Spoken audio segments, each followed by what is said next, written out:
application process had three parts to it. There was initially an online application where you just had to fill all your details in and describe your experience. And so I was able to talk about my time in the choir in Scoil Mhuire. There was then an audition where we had to do a solo piece. We had to do a choral piece. So I prepared the alto line of a choral piece that was set. And then I sang that along with a piano. I was playing all the other parts. And then the last part of the audition was some sight singing, which did not go very well, but thankfully was not fatal to my audition. So don't worry if you don't know how to sight sing. Still don't know how to sight sing 4 years later. And then there was just an informal chat with the artistic director, the vocal coach, and the repetiteur for the choir. And that was just to get to know your personality, to make sure that you were someone who was going to commit, someone that they could rely on, who was going to learn your music, and who would kind of just be a good team player, because a choir is really the same as a sports team. You have to be able to rely on all the members of your team. So that was, I think, a really big part of the application process.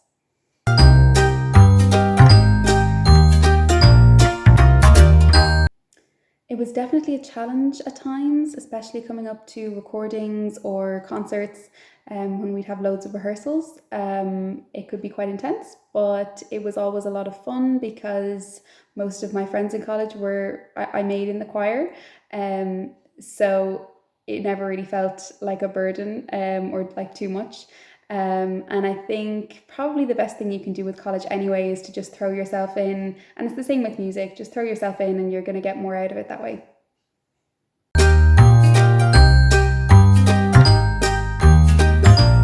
When I was in my second year in UCD with the Choral Scholars, we got the opportunity to travel to New York to perform a headline concert in Carnegie Hall, which was absolutely unbelievable. It was just the most amazing experience and the most amazing trip of my life.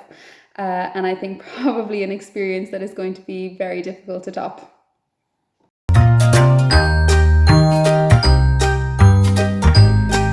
I definitely think that I did get a huge amount out of my time in the choir in Scoil Mhuire.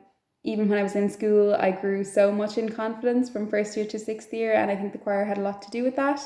I also definitely wouldn't have gotten into the Choral Scholars if it hadn't been for the experience that I gained when I was in Scoil Mhuire. And then I wouldn't have had the amazing experiences that I had in UCD because of that. And I would have made the amazing friends that I've made as a result of singing in the choir. So I definitely think that I owe quite a lot to my time in Scoil Mhuire.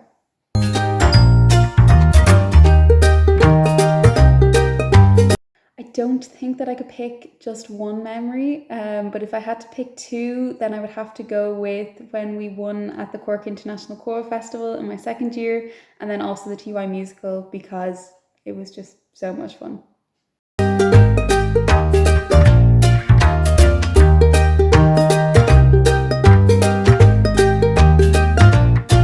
Don't know, BIMM is a music college based in Dublin.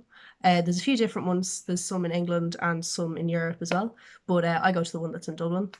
Going to BIMM is kind of like Camp Rock every single day for a little bit. You're surrounded by other musicians all the time, so there's always people playing music like in the hallways or in class or anything like that. So majority of your classes in your first 2 years are performance based, so you're playing your instrument, so you're singing all the time, playing guitar all the time. I'm drumming all the time. It never really stops. And then you do all your music theory stuff.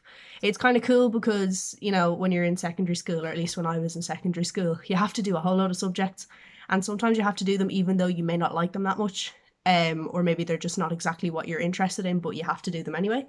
I found that really hard. I find it hard to motivate myself to do things that I'm not interested in. Or that don't really, tick the box for me.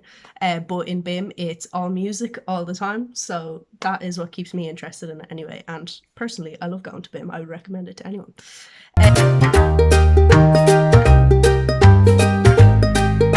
So when I was a kid, I went to see Avril Lavigne in concert, and if you don't know who Avril Lavigne is, Google it later. But I went to see Avril Lavigne in concert, and I remember I idolized her for as long as I can remember. My dad used to play her CDs in the car all the time, and I went to see her live in the Three Arena when it used to be called the Point, or maybe it was the RDS, but we went to see her, and she, in the middle of one of the songs, a drum kit like raised out of the floor, and she started just ripping a drum solo, and I just remember being like, I want to do that, Dad, can I do that? And that was when I was probably 6 or 7 maybe. And I didn't start playing drums then until I was 13. So it took me a while to get there, but that's the moment I always go back to. There was a few moments like going to see, live orchestras and stuff when they had drums, and I've always loved music. So whenever I would go and see bands and stuff play, I would always be hyper focused on the drums. They were just what interests me. I always was kind of like, I feel like I'd be good at that, and it just took me ages to get there, but I did, and it paid off in the end.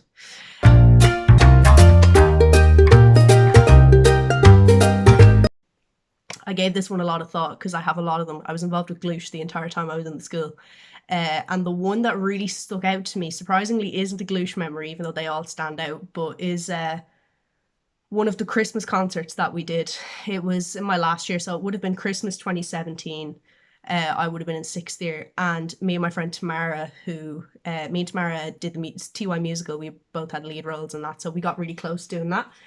And I just remember she came to me and said that it was our last year, so why don't we do something? We hadn't sang together since the TY musical, so I was like, yeah, that sounds great. So we sang a song. We sang 2 songs actually, and I just remember when we sang it, like everyone was singing along with us and all that. So it was just like kind of tinglies, like you feel it, and it's just one of those things where it like kind of shows how universal music is. Like not everyone's a musical person, but everyone listens to music in some capacity.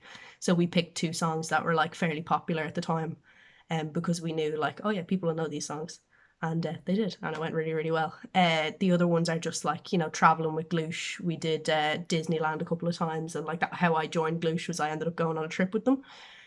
We went to Lorient to play over there, and I didn't really know anyone in Glúis, but I went anyway, and I still am friends with the people that I met and the people that I worked with when I was in Glúis. Like we're still all friends. So yeah, I would say that those are big musical memories for me.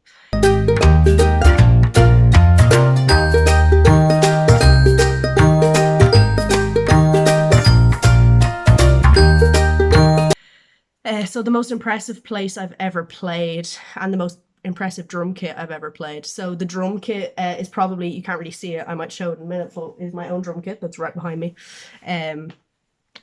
Just because a drum kit is one of those instruments you can constantly add to it. It's not like you have a guitar and that's your guitar. With drums, you can constantly swap things in and out. They're all very interchangeable. So right now, the setup I have, I really like it. I think it's really, really nice. And this is the setup I use to record. Whenever I get session work, I usually record in this very room I'm standing in.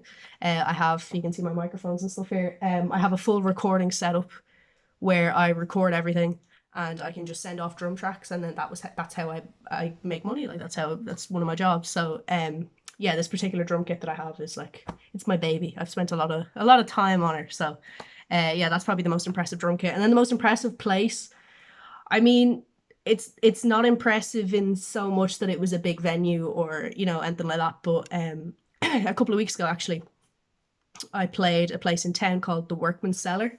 It's a fairly new venue. It just opened. The Workman's Club has always been there, but the Cellar is the kind of new venue that they've opened. It's slightly smaller than the Workman's Club. It holds about 170, 180 people.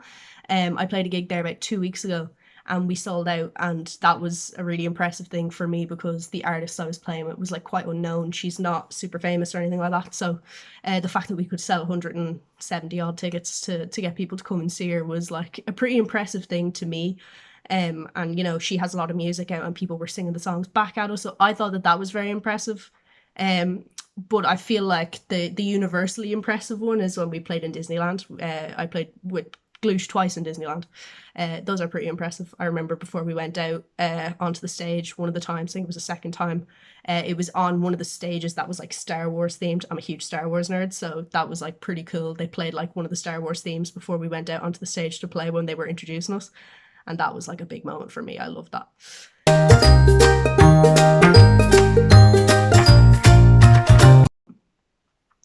The most difficult is definitely just, it's not a 9 to 5 job. most jobs that you go to college for, that you prepare yourself for, are, I work Monday to Friday, 9 to 5, and that's your job.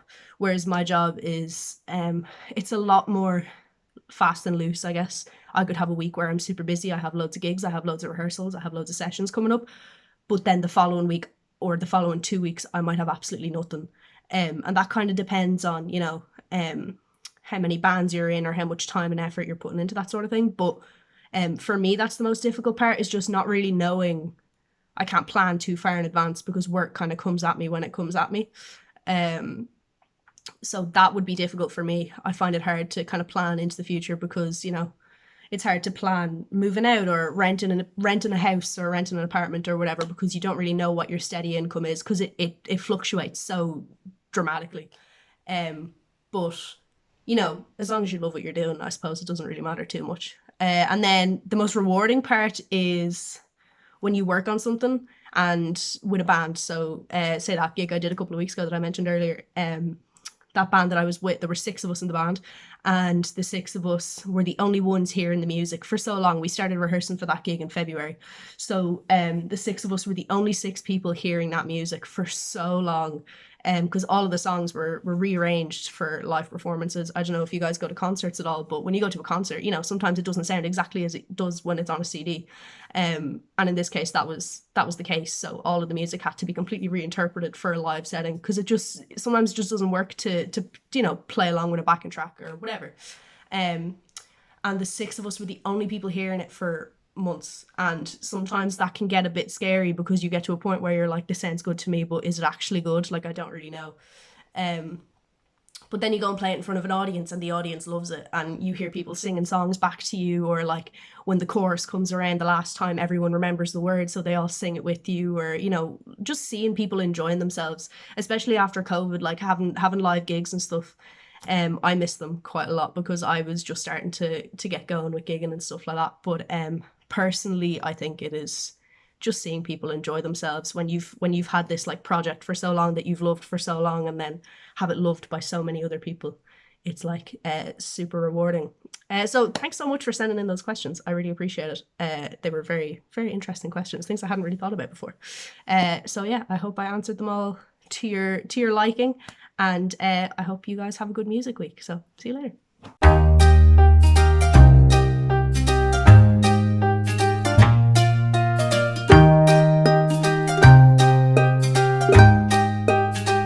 Absolutely not. No, it is such an not. honour to keep the Irish music alive wherever we go, and it's just so, I'm going to say enchanting. There's just something about Irish music, like an seamus achahodids, that just like ignites something in your soul, and especially as Irish people, I don't know what my word is, it's so funny, we never actually describe anything about our music or our life or anything in English, so we're just like, I'm trying to translate Bear with us. But there's something about Irish music that just like ignites something in the Irish soul. There's something that's just deeply ingrained in the Irish memory, and it's just such an honour to be able to actually like reawaken something in people who may not have heard Irish trad music or in a while, and here we are bopping away as the dynamic duo that we are, just like doing our bit for the Irish trad music scene. It's great. I love it.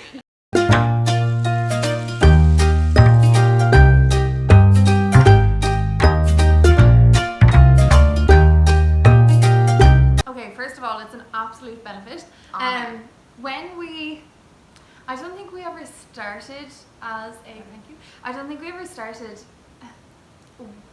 with our music. It's definitely not a career. So hard to but it's so hard. But we never, like, let's say one day sat down and said like, right, we're going to start. However, we have been so lucky with the opportunities that we have had come our way, because we've never actually looked for them. We've been on so many things, and I don't say that in a cocky or bragging way, but like we have. But the most amazing part of it is that we've never actually gone looking for them, which is really, really cool. And I think the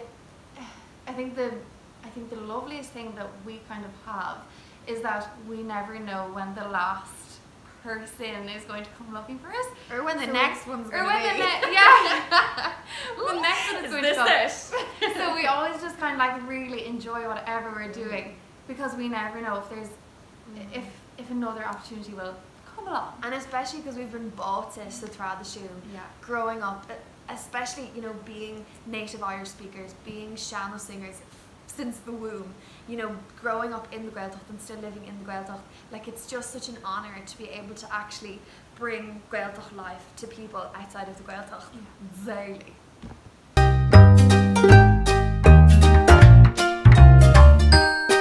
Okay, you go.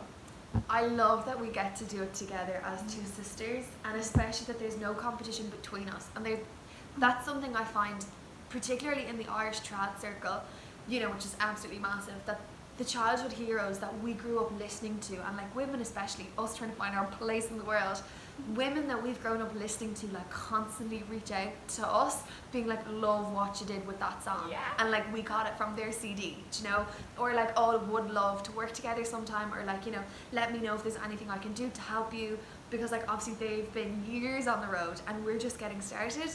So I just think that's so lovely that like it's not that women are being pitted against other women, and we understand that like hundreds and thousands and millions probably of women have gone before us and have passed down their songs from generation to generation, from mouth to mouth, you know. And the fact that we have so many of these songs as women, the fact that we get to keep sharing them with other women and with like men too, but there's just something really unique I find about like all these different women who reach out to support us. Like it's just magical, and just as I said, the fact that we get to do it together, mind blowing. It was fabulous. I was like, she is so wise. The one thing that I love about it, and not the one thing, but just the main thing, is that I love ornamentation. I love, you know, like let's say in the Irish, it's just those little tiny bits that just make it like, wow, that was really something. Do it again, please. Lots of flex. It was just, I just love a song that's just, It's just the full thrill of ornamentation. It's just stunning.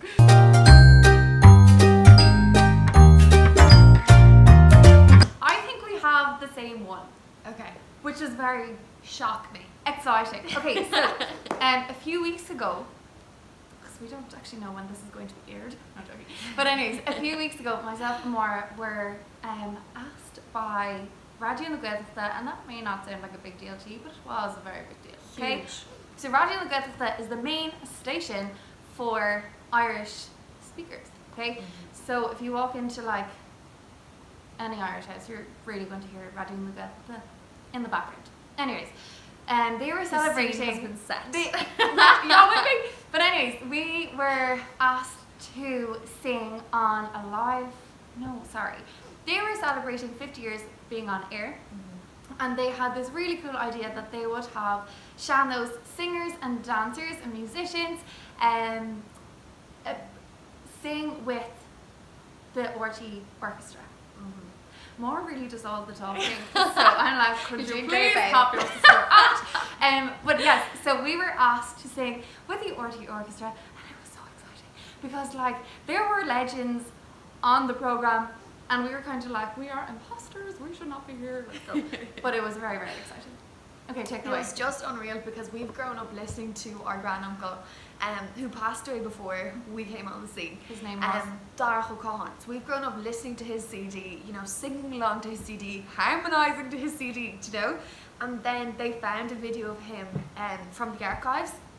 So what they did was they had Darach and the National RTE Symphony Orchestra bopping away Lechéile. So the symphony orchestra accompanied him, then they did their bit, and then we actually continued the song like for Darach. So I just thought that was really magical, especially that we got to do it together, and like it just brought so many generations of our family together. Like we were even thinking of Mamo, who like wasn't, you know, she's not with us anymore, but you know, we could even like see her living her best life, you know, wherever she may be now. Sorry, this has gotten more, but I'm just like, we're so we love you.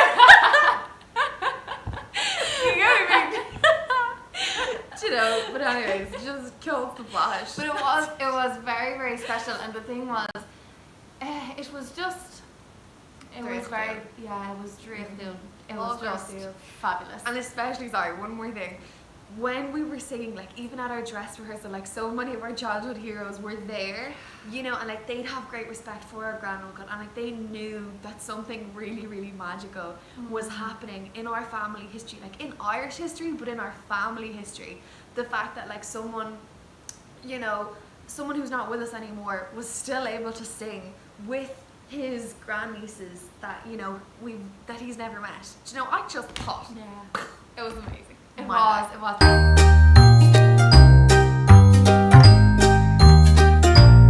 Scene first. Okay. We are OG members of Glúis. We were there. We were in school in Scoil Mhuire when Mr. Kerr blessed Scoil Mhuire with his presence and founded Glúis. So we're actually founding members of Glúis. We'll just have that as our first flex. Yeah, it's on our first. And It's very exciting.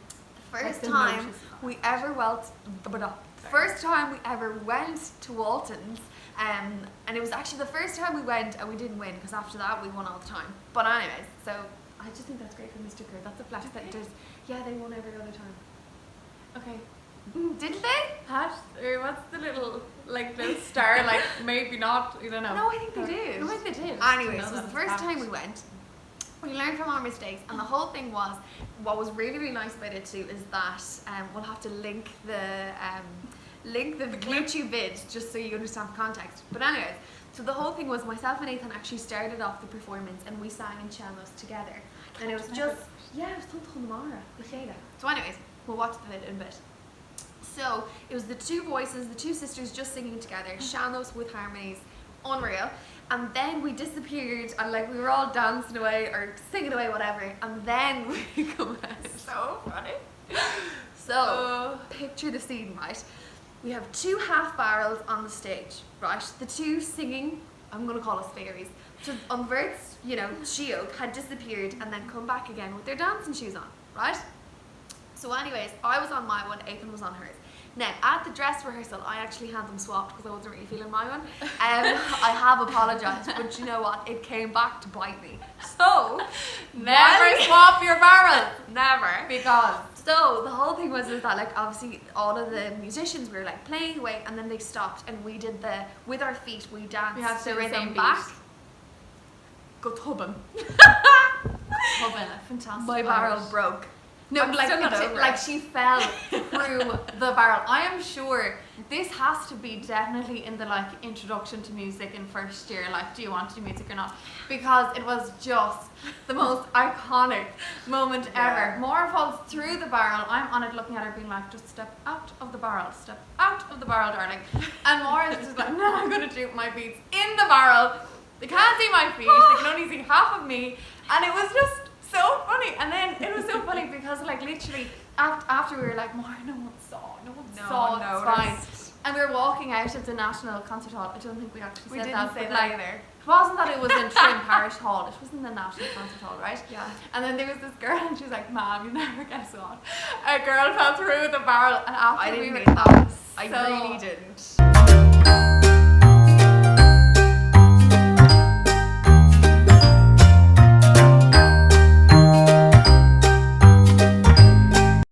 I'd say working in a studio is probably one of the most enjoyable parts of being involved in music. I love getting in and writing, you know, all my songs with people that I know and people that are, you know, really talented and know what they're doing. I've done majority of it in London, and I have a team of people there that kind of help me get across what I want to say in my songs. I have different songwriters that work with me. I have producers that work with me, and I also make it, you know, very much my own when I'm writing my music. I wouldn't ever release anything that I haven't, you know, written myself or, you know, have had someone co-writing on with me, but I definitely make sure to have my own stamp on everything I do.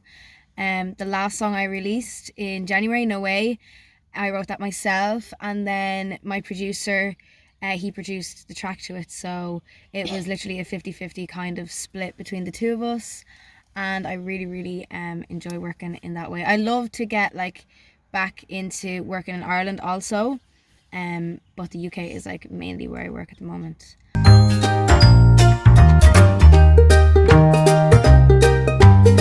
So I absolutely love being on Little Mix of Search. It was probably obviously the the best opportunity I've gotten so far in my career. The audition process was really, it wasn't too long, there wasn't too much that went into it. I was scouted online through my singing videos that I would put up on Instagram and stuff. So obviously social media in these days is like number one when you're trying to put yourself out there in terms of like making a career in music. It's everything is on social media. To do with music, there's no way of getting past that. So I was really, really grateful that they noticed me on there, and they invited me to do the audition in Dublin. And I did it in, I think it was 22, that nightclub in, I'm not sure whereabouts in it, but it's in Dublin City Centre anyway. So I went, it was like a showcase thing, so you could kind of arrive, sing a song, and if they like it, they'd send you on through to the next stage. So myself, Megan and Ashley from the band Melodies, they all auditioned on the same night with me. So we were all kind of picked from that one audition spot. And then I was taken over to Birmingham the next time. I brought a couple of family members with me to do the audition, and then throughout the next couple of phases there was like a boot camp, so they tried to like pair us up into the different groups to see what way we'd work better in. I was first put into like the girl dance group, so that's what you know, kind of the dancers would have been in, and then they moved me over to the girl vocal. So at the time I loved being in girl vocal, like it was 100% what I wanted to do, so I was really, really happy with where they put me and all that kind of stuff. And then not long after that I got to audition in front of Little Mix, which was just, it was mad, like coming from obviously being in Beliver where I live, and like not really being in that kind of a high scale you know, industry, it was mad. So I did that, and then I got put onto the next phase, which is where I was put into the band, and then Corona hit, so we had to wait like 6 months for it to air on TV, and then they moved us into a big house with each other in September 2020, and I lived there for 2 months for the rest of the show. So overall it was like really, really good experience.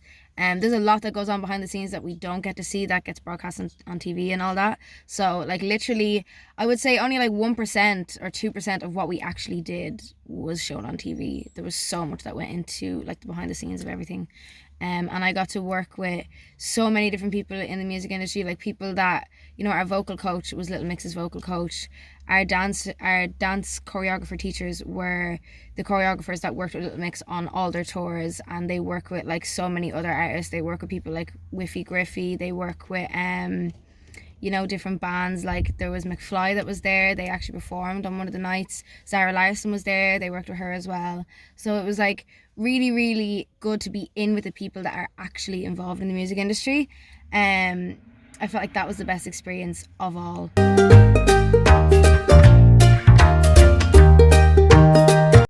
I had a very musical family growing up, so it was kind of always something that made sense to me to do.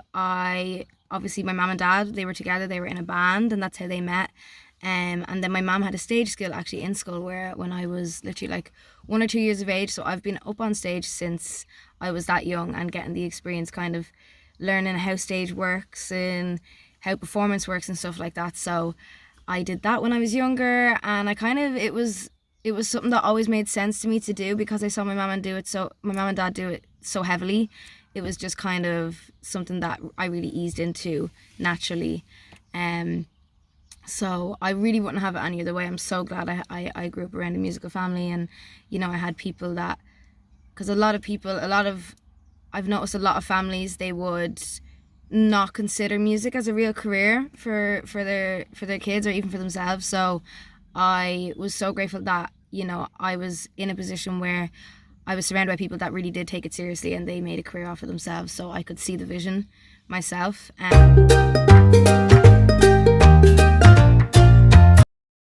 I suppose the only one thing you really need to have is belief. You really need to believe in yourself and put all the work in behind yourself, and just, it takes a long time. Like I'm still absolutely nowhere near where I want to be. It's going to take probably another 5 or 10 years for me to really get to where I want to be in life. And, you know, opportunities here and there, we have to take them, obviously. But I think if you don't put the work in behind that, it's not really going to show. So I mean, just obviously put yourself out there on social media. If you're embarrassed, if you're afraid of what people will think of you, if you are scared that people are going to judge you, if they're going to laugh at you, you have to cut all that out, because it's completely irrelevant to your own journey and where you want to go and where you're taking it.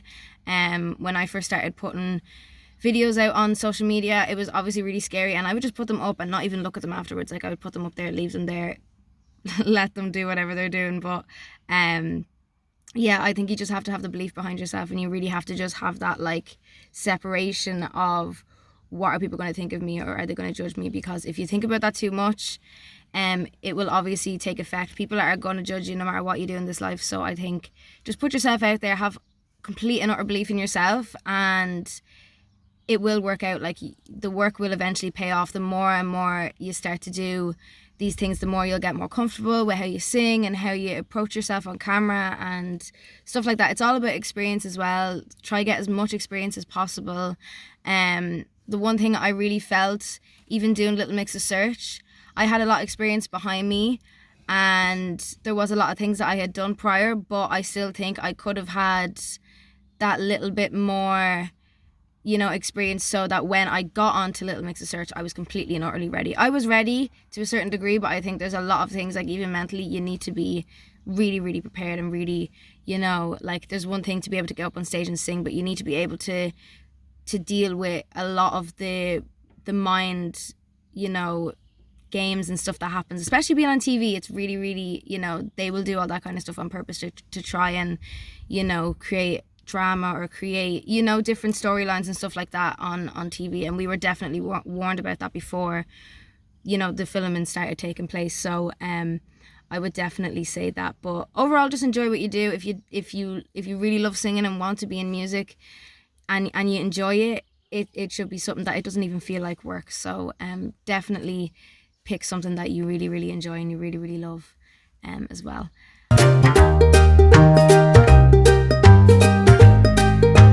So I actually have two. Obviously the musical was number one. Absolutely loved doing that. You know, it was such an amazing experience. It was really something that took me away from school and helped me to learn a lot more. I think stuff like that really does need to be introduced more in school. I think from like the age of like 15, 16, we should be like, you know, pushed towards what we really want to do as a career, and like, you know, that needs to be kind of harnessed. But I think also I did the Glute trip. We went to Paris and we did the Disneyland showcase and all that. That was absolutely amazing. That was probably, to this day, one of the best trips of my whole life. Like, I absolutely loved that weekend. It was like 3 or 4 days, but I loved it. It was so much fun. We were all like a little family. We had, you know, we were running around the streets of Paris singing with each other and singing on trains and buses and harmonizing and stuff. So it was absolutely amazing. I really loved that experience. Them two experiences for me were number one. They were like top 2 experiences of school times.